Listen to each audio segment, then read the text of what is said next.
ప్రభుత్వం కక్ష సాధింపు చర్యలకు పాల్పడుతుందన్న పేర్ని నాని వ్యాఖ్యలకు ఆన్సర్ ఇచ్చారు పౌర సరఫరాల శాఖ మంత్రి నాదెండ్ల మనోహర్. పేర్ని నానిపై తమకు ఎలాంటి రాజకీయ కక్ష లేదని తెలిపారు. కుట్రలు చేయాల్సిన అవసరం కూటమి ప్రభుత్వానికి లేదని, తప్పు చేస్తే ఖచ్చితంగా కేసులు ఎదుర్కోవాల్సిందే అని బదులిచ్చారు.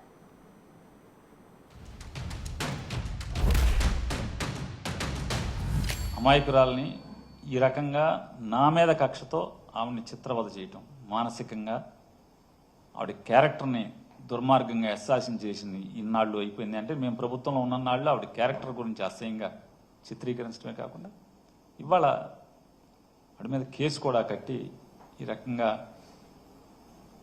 అప్రదిష్ట పాలు చేయటం. ఏమనుంటే కక్ష నా మీద వేసేయండి, నన్ను మీ ఇష్టం వచ్చింది చేయండి. 378 మెట్రిక్ టన్నుల బియ్యం అక్కడి నుంచి మాయమైంది. ఖచ్చితంగా దీనికి మీరు పెనాల్టీ కట్టాలి. క్రిమినల్ కేసెస్ మీ పైన పెడతారు. చట్ట ప్రకారంగా చేయాల్సిన కార్యక్రమాలు మా ప్రభుత్వం ఖచ్చితంగా చేస్తుంది. అంతేగాని ఇందులో ఎవరిని కూడా టార్గెట్ చేసి వ్యక్తిగతంగా ఇబ్బంది పెట్టాలన్న అవసరం కూటమి ప్రభుత్వానికి ఏనాడు కూడా లేదు. మీ నాయకుడు చేసినట్టు మా నాయకులు ఎప్పుడు చేయరు. పవన్ కళ్యాణ్ గారు కానీ చంద్రబాబు నాయుడు గారిని ఎప్పుడు కూడా ప్రభుత్వం అంటే ప్రజల్లో విశ్వాసం నింపాలి, నిజాయితీగా పనిచేయాలి. కానీ ఎవరైతే ఇటువంటి చర్యల్లో పాల్గొన్నారో వాళ్ళని కూడా వదిలే ప్రసక్తి లేదు. కాబట్టి ప్రజలు చూస్తున్నారు, వ్యవస్థ ఖచ్చితంగా ప్రక్షాళన జరుగుతుంది.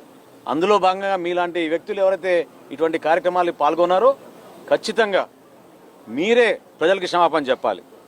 పేర్ని నాని గారు కూడా నేను కోరుతున్నాను, ఒక బాధ్యత గల మంత్రిగా మీరు వ్యవహరించారు. గతంలో సుదీర్ఘమైన రాజకీయ అనుభవం ఉంది. పొరపాటు జరిగిందని మీరే కదా ఉత్తరం రాసింది. మరి ఈరోజు ఇతరులపైన నిందలేస్తున్నారు. కోర్టుని ఆశ్రయించాలి కదా. ఇప్పటివరకు 3 సార్లు ఆశ్రయించారు కోర్టుని బెయిల్ కోసం. గౌరవ కోర్టు ఏ నిర్ణయం తీసుకుంటుందో చూద్దాం. ఈలోపు ఇన్వెస్టిగేషన్ జరగాలి.